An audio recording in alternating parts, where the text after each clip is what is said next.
Ella nos solía pegar que algunos niños tuvieran sexo con adultos. Yo sentí un nudo en la garganta, un deseo de llorar, una impotencia, Claro. y a uno de ellos lo apuñala. La veo y salgo, mamá, ay, métete, ahorita vas a ver, tú no tienes remedio. Y en una patrulla yo iba con mi mamá, pues lo andaban buscando. Y empiezo a conocer a otros niños. Estos niños también experimentaban violencia. También me llegó a llevar a cantinas. Y despertamos, ya era de madrugada. Esa vez me quedé abajo de un puente.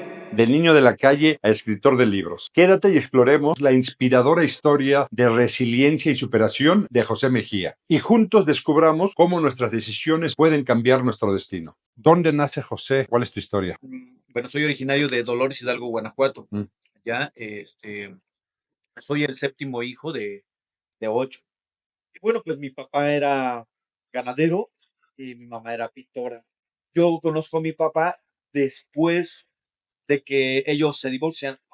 Ellos tienen un divorcio, yo no conozco a mi papá. Cuando yo tengo como uso de razón, pues no veía nunca a mi padre, entonces no había como esa figura paterna.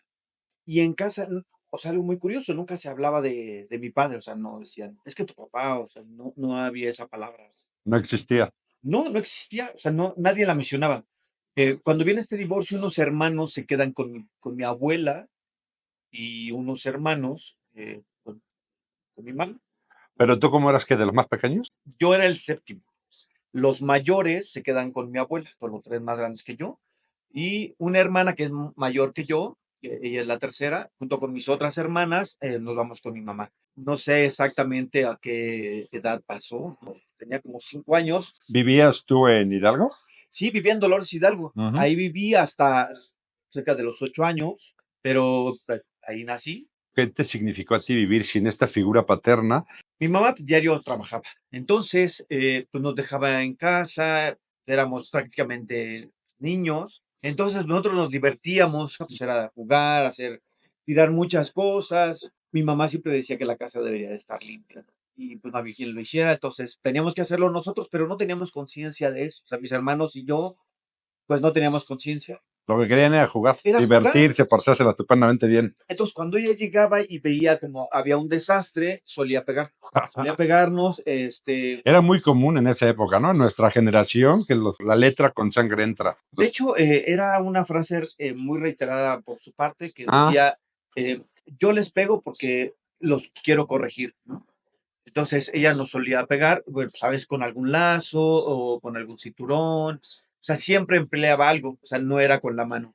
Con los lazos pues, se quedaban marcados, ¿no? O sea, eso era el ardor, ¿sabes? Que producía, era algo que duraba algunas horas, entonces era como estar de manera constante recordando lo que había sucedido. Entonces, pues no había como esta figura paterna. Esto era muy reiterativo que lo hiciera, que nos golpeara porque no.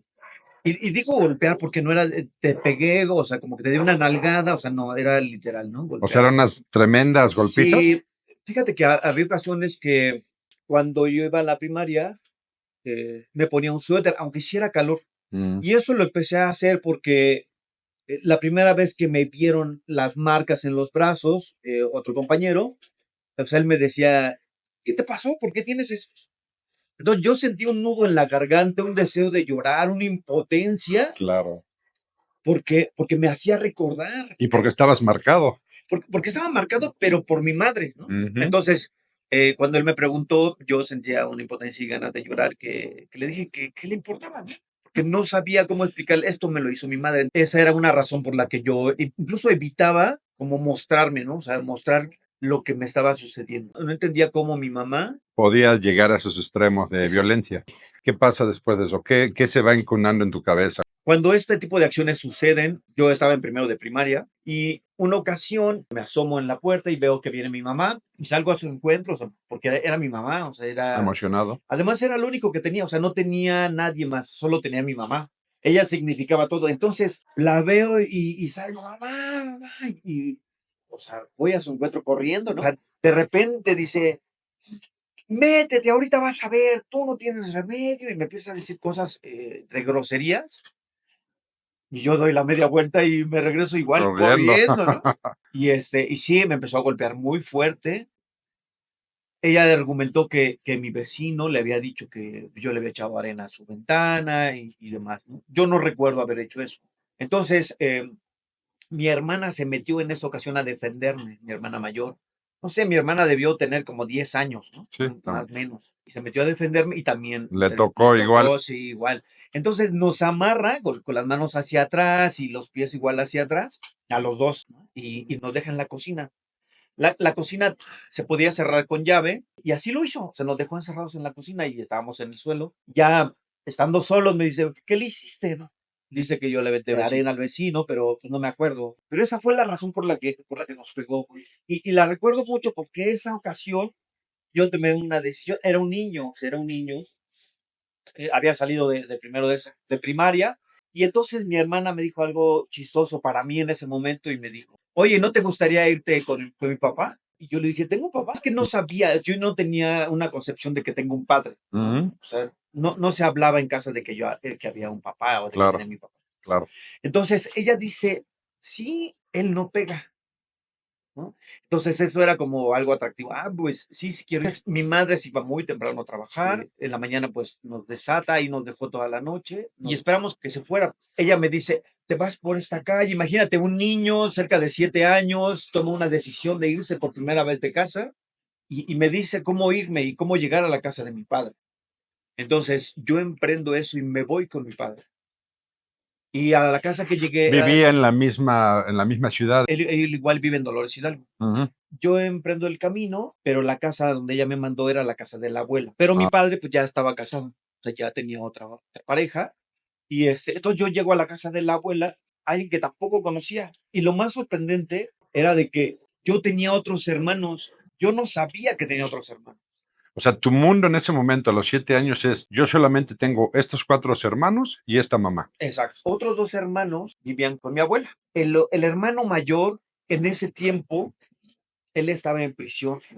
Mm. Era un joven, estaba en una correccional. Yo recuerdo vagamente que hubo una discusión con mi madre y después en una patrulla yo iba con mi mamá, lo andaban buscando, lo detienen y lo llevan a una correccional a Guanajuato. La razón nunca la supe, o sea, nunca he sabido por qué ella lo demandó y llegó a prisión O sea, entró a prisión por tu por mamá. mi mamá, ¿no? Ok. Y él también era un menor de edad en ese tiempo, tenía como 17 años, entonces estuvo en una correccional.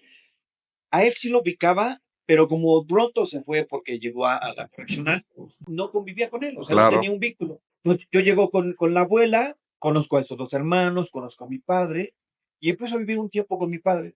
Sí, efectivamente, las condiciones, una, eran distintas. Había personal que pues hacía la limpieza, que nos ayudaba en muchas cosas, pero a él no lo veía. Él era ganadero, entonces también salía temprano y no lo veía hasta en la noche.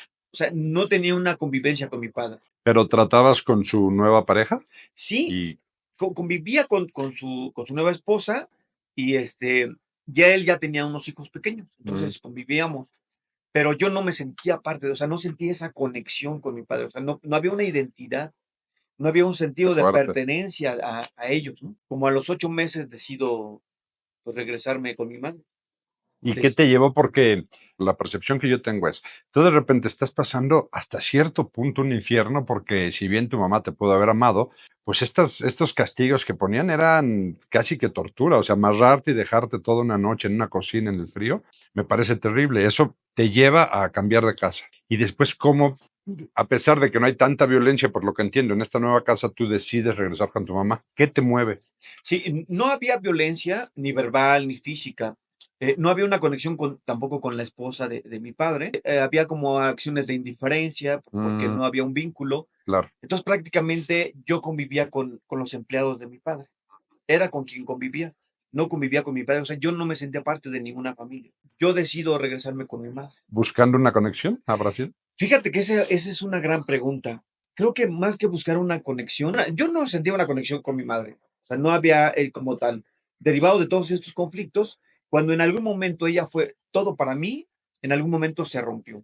Mm, Pero no me siento a gusto aquí, tengo que irme a otro lugar. Y en ese momento solo pasaba por mi mente la casa de mi mamá. No ujú. había otra opción. Cuando yo regreso con mi madre, fíjate que ahí hubo muchos cuestionamientos en mi mente. ¿Me habrá buscado? Nunca lo supe ni lo he sabido hasta ahora. A veces cuando pregunto con mi Tus mamá hermanos. cosas, sus respuestas todavía son muy evasivas y suele decir, tú todo quieres saber. Ay, Fuerte. tú siempre andas nada más haciendo preguntas. Ya deja de estar preguntando. Mi madre ya es grande, entonces eh, cuando la visito, suele hacer este tipo de Es muy respuestas. hermética, Es muy hermética o está consciente y evade, claro. ¿no? Puede ser muy ¿Será un evasiva. poco de culpa? Puede ser culpa, puede ser que sea parte de su personalidad, o sea, en realidad no lo sé. Eh, algo que evito es como decir, emitir un juicio. Ah, es que mi mamá tiene estas características, entonces digo más el hecho. Cuando yo regreso a vivir con ella ya tiene una pareja. ¿Qué tiempo pasaste fuera? Estuve con mi padre cerca de 8 meses. Mm. Regreso y ya ella tiene una pareja. Cuando regreso y toco la puerta, o sea, experimentaba miedo, ¿no? De qué me va a decir, porque mi padre me lleva a la casa de mi mamá, me lleva en su auto, me bajo, bueno, adiós, sí, adiós. O sea, no había de un abrazo, cualquier cosa, aquí estoy. Incluso de manera previa me dijo, si te vas es para siempre, ya no hay vuelta. Oye, pero quiero hacer un paro. En este tiempo tú no ibas a la escuela, ¿no? Cuando vivo con mi papá, él me inscribe en un colegio, entonces, por eso te decía, es un mundo muy diferente O sea, a ir a una escuela pública. antes de tu papá no había sido una escuela. ¿O Antes de sí? irme con mi papá, estudié primero de primaria en una escuela pública. Entonces, con él entro a segundo. Me escribí a un colegio, era un colegio católico, entonces la relación con los otros niños es diferente a una A escuela un pública, público. ¿no? Después lo interrumpo por esta ruptura que yo tengo con mi padre y me voy con mi mamá.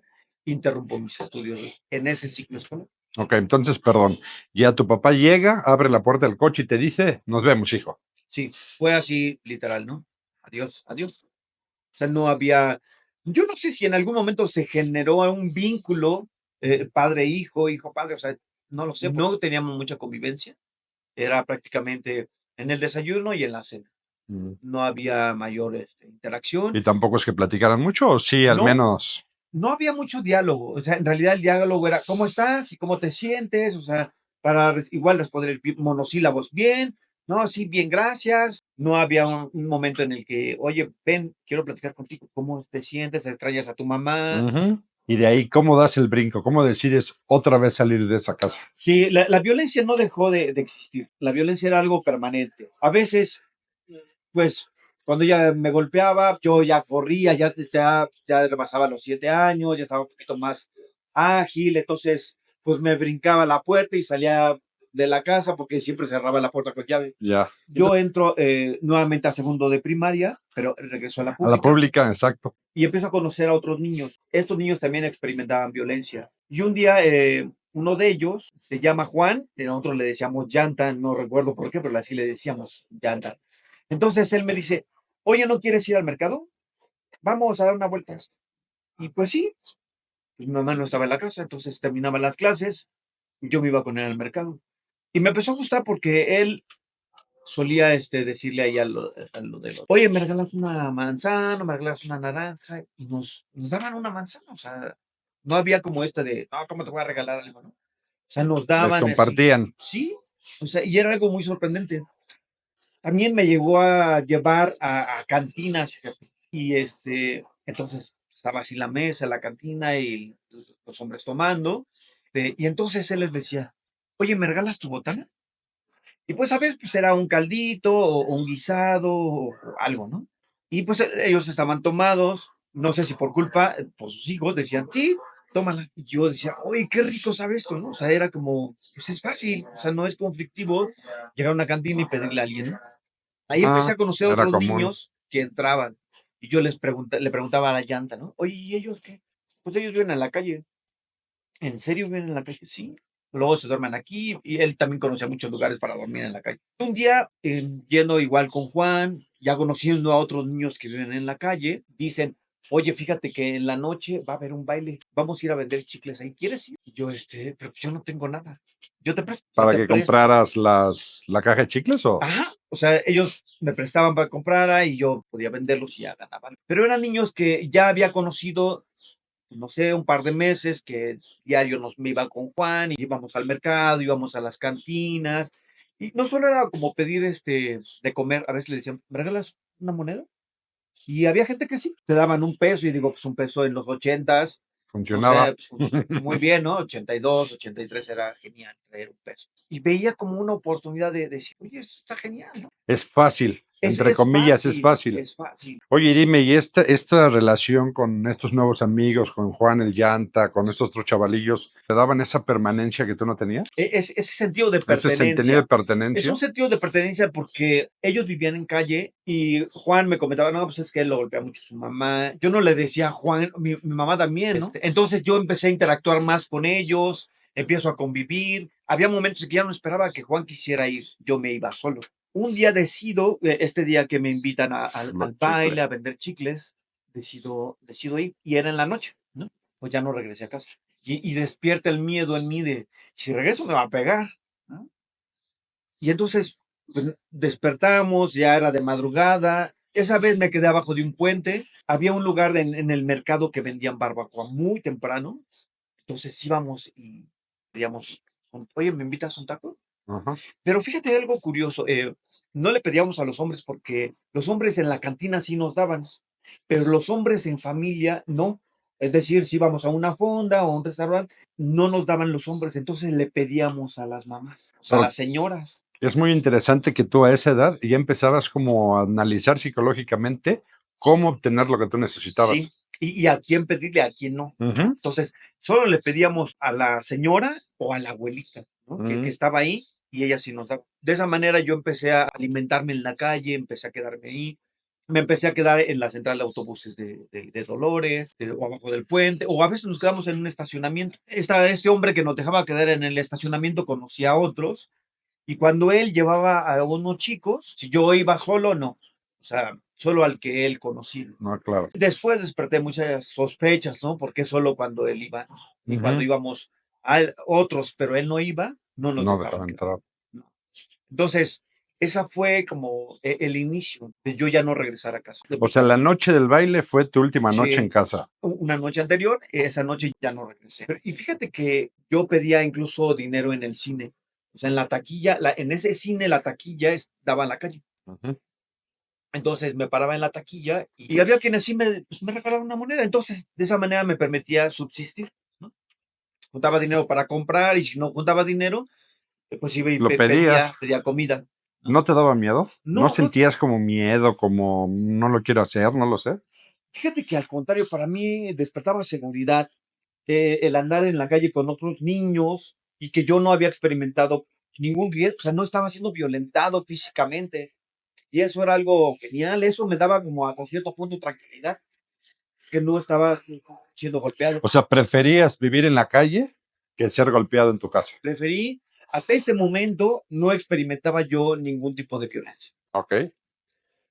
Una ocasión, cerca de este cine, vendía una familia pues, dulces y me decían, oye, ¿sabes que el domingo voy a vender aguas?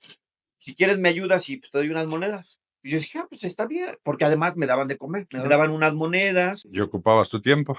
Ajá, ¿sabes? Era como decir, estoy haciendo algo bien, o sea, no hay Sentirte ningún problema. productivo. Sí. Entonces, estábamos en la esquina, estaba aquí la mesa de las aguas, pues yo ponía siempre los vasos, estaba pequeño, ¿no? O sea, que hubiera popotes. Y pasó mi mamá, o sea, estaba yo así en la esquina y pasa así mi mamá, ¿no? Y se me queda viendo de frente. Qué Y impresión. yo igual así. Entonces, ella va caminando y hace esto, ¿no? O sea, sigue su rumbo, pero va girando y yo así me quedo sorprendido. O sea, no le hablé ni ella tampoco, ¿no? Y siguió así, y de un momento pues regresó, pues porque iba a cruzar la calle, pero no nos hablamos. ¿Y qué sentiste? Pues yo sentí raro, así de que una decía, me va a llevar, me va a golpear, o sea, tenía miedo. Pero yo decía, ¿por qué no me habló? ¿No? O sea, en ese momento, ¿por qué no me habló? Era pues, un nudo en la garganta, eran muchas ¿Sentirte emociones. rechazado, sentirte no querido, quizá? Sentirme no querido, pero sentir como que, ¿por qué no me habla mi mamá? Es mi mamá, ¿no?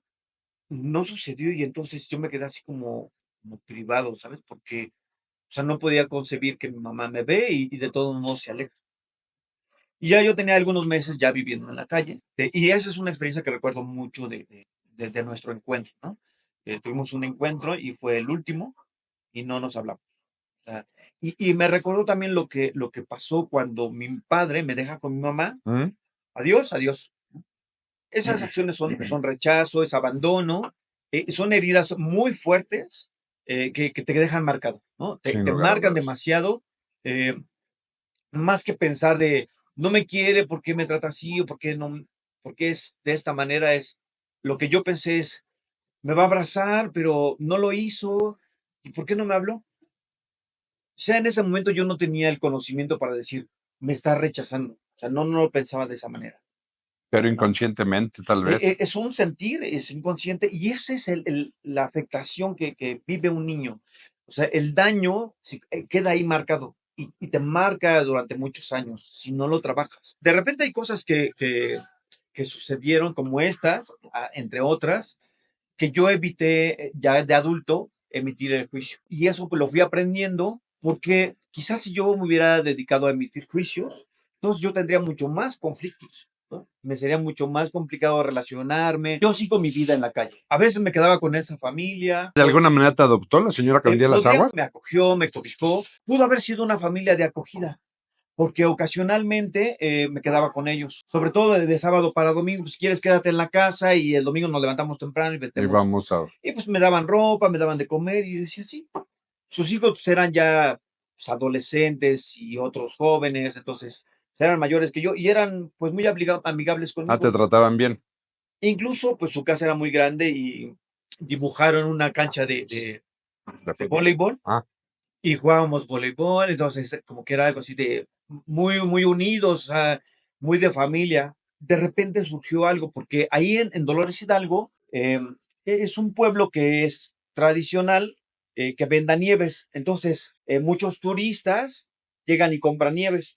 Entonces, a estos turistas les pedíamos igual monedas y pues, solían dar. Entonces, uno de ellos ya había viajado a Guanajuato. ok. Entonces, igual viajaba y pues en Guanajuato hay más turismo y le pedía dinero a los turistas. Entonces un día me invita, oye, ¿no quieres? Vamos a Guanajuato. Vamos a cruzar mundo. Y vamos, ¿no? Entonces fuimos a algunos museos como el de las momias de Guanajuato. Pero ¿cómo vas? ¿Bajo qué medios tú te trasladas a Guanajuato? Nosotros, él era conocido con los choferes de la línea de autobuses que Ah, iban a Guanajuato. Entonces le dábamos unas monedas, no nos daba boleto y nos íbamos hasta atrás, ¿no? Y éramos niños, o sea, a lo mejor no sé si hoy todavía se permita que un niño viaje de una ciudad a otra solo. es que me parece muy extraño pensar que si tienes 7, 8 años, no sé cuánto habrás tenido ahí, puedas sin problema subirte a un autobús y pasar de una ciudad a otra. Pues era una práctica Se podía. que se podía porque eran autobuses suburbanos, Ujú. ¿no? No eran de primera clase, pero en ese tiempo pues podías realizarlo. Entonces el viaje lo hacíamos, no sé, la primera corrida a las 5, 5:30 de la mañana, donde pues no hay inspectores y Ujú. regresarte en la noche. Esto lo empezamos a hacer, ir a Guanajuato, nos quedamos allá unos días o el mismo día nos regresábamos, dependiendo. Fíjate que aprendí algo muy importante para mitigar el frío. Existen unas bolsas de plástico que se llaman camiseta, ¿no? Pues tienen asas. En estas asas puedes meter las manos, te la pones y solo le abres de abajo Ah, ya. y te la pones como camiseta. Y eso mitiga el frío. Ah, Aunado a que cuando te metes periódico de tu piel y la bolsa, y eso te calienta. Siempre buscabas traer un suéter o una chamarra, pues porque el frío en la calle es pues debe complicado, de, ¿no? ajá. Pero eso hacíamos, nos metíamos, incluso en el pantalón, nos metíamos periódico y mitigaba mucho el frío. ¿Y dormían así en el piso? Dormíamos en el piso, siempre pues, pones un cartón, pones el Mm, cartón. Cuando, por ejemplo, si llueve, ponías el plástico ah, y después el cartón para que no te pasara tanto sí, no sé, la la humedad. humedad. Pero eso lo aprendí en la calle, o sea, de cómo mitigarme el frío. Y pues sí, sí lo logramos. Por ejemplo, si íbamos a una central de autobuses, nos metíamos a los baños y nos quedábamos en el baño, porque ya no entra nadie a las 12, o sea, hay menos gente. Entonces cerrábamos el baño, o el cubículo del baño, Ah, y ahí nos quedábamos. Quedas literalmente sentado, ujú. ¿no? Entonces, es menos frío, o sea, es frío el baño, pero es menos frío Sí, que en la pero no calle. estás a la intemperie. Exacto. Estos viajes que hacíamos a Guanajuato los empezamos a hacer a otras ciudades, a San Luis Potosí, a Celaya, a León. Estos viajes tú los hacías como para obtener recursos. ¿Ibas a otra ciudad para conseguir más dinero? ¿O solo era por aventuras? ¿O qué te movía? Era parte de una manera de explorar nuevos espacios, nuevos lugares, ¿no? Quizá dentro de este conflicto de violencia que había experimentado y que con certeza digo que mis compañeros también lo vivían, era una manera de sentirnos libres. Para mí, tomar un autobús con ellos en la noche y nos dejaran en otra ciudad era una aventura, era decir, no hay nadie que nos detenga, podemos Soy hacer capaz. todo lo que deseemos, lo hacemos. Eso fue mi recorrido. San Luis Potosí, Querétaro. En San Luis Potosí estuve algún tiempo, vivíamos en un parque que se llama Tangamanga. Y para mí, el hacer este tipo de viajes, experimentar, desplazarme, una me daba mucha seguridad porque yo no me sentía como invadido por nadie. Era desagradable también. No era todo como, ay, sí, voy y conozco otro lugar y voy Mm. a pedir dinero, porque también lo podía hacer donde nací. Y había gente que ya me conocía y nos daban comida, había gente que nos daban una moneda, podía ir a las mismas cantinas y de todos modos nos daban o la botana o alguna moneda y era un estilo de vida. ¿De qué platicabas tú con tus amigos en esta época de aventuras, de ir conociendo mundo? Pues fíjate que lo que más comentábamos eran cosas como comprarnos alguna ropa o comprarnos algunos tenis o vamos a comer esto, vamos a comer esto otro o vamos a tal lugar, mira, ahí está muy padre. O sea, era como diálogos de descubrir cosas nuevas. Y algo muy curioso era que nunca hablábamos de la familia. O sea, nunca hubo un pensamiento de, no, pues tenemos que regresar a casa. Creo que todos de manera general teníamos ese bloque, ¿no? De no hablábamos de familia, no hablábamos de regresar a casa. Al contrario, era de vamos más y vamos a conocer, porque era algo desconocido. O sea, niños, 8 o 9 años ya, yendo de una ciudad a otra. En algunos lugares nos robaban otros niños que vivían en calle. ¿No te habías enfrentado hasta ese momento a violencia de, no sé si golpes o adultos que quieren abusar de alguna manera de ti? Fíjate, en Tangamanga había otros niños. Tangamanga era un lugar en la noche, había un tiempo en el que se daba mucho que algunos niños tuvieran sexo con adultos. Mm, Eso era muy como una común. suerte de prostitución. Sí, llegaba un auto y muchos niños pues llegaban y se acercaban o les hacían señas y esto era una práctica recurrente. Eso fue lo que yo descubrí en Tangamanga. ¿Cómo te enfrentas por primera vez a esta experiencia? Porque me atrevo a pensar que hasta ahí no habías tenido una educación sexual como tal. Yo no tenía una educación sexual. Cuando viví con mi mamá pues no se hablaba de eso, ¿no? Segundo de primaria tampoco. No, son las Y, abejitas y las florecitas. y aunado a que en los ochentas pues mucho menos, ¿no? O sea, eran como tabúes que existían. Para mí no fue como la primera vez. Yo ya lo había visto y te comenté, este hombre que nos Que le dejaba dejaba quedar en en el el estacionamiento. estacionamiento. Después supimos, bueno, o después yo supe que él tenía relaciones sexuales con nuestro compañero. Había otro que también era buscado por uno de estos hombres en las cantinas. Había una cantina en específico que él llegaba y le hablaba al chico, ¿no? O el chico llegaba directo que ya con este hombre, ¿no? Yo sentía como que era un hombre pues, agradable, buena onda, porque a todos nos daba dinero, pero a él siempre lo buscaba, lo dejaba quedarse en su casa. Entonces no era algo sorprendente para mí verlo en Tangamanga. Cuando yo descubro lo de este bar con mi compañero, pues para mí fue muy sorprendente, ¿no? Fue muy Yo- sorprendente porque no concebía como un adulto buscar a un niño, ¿no? Pero, ¿sabes? Esto era recurrente que lo normalizo. Tú no lo veías como un abuso. En O ese sí lo momento no lo veía como un intuías. abuso, no tenía conocimiento como tal. Solo era una práctica recurrente que no me sorprendía.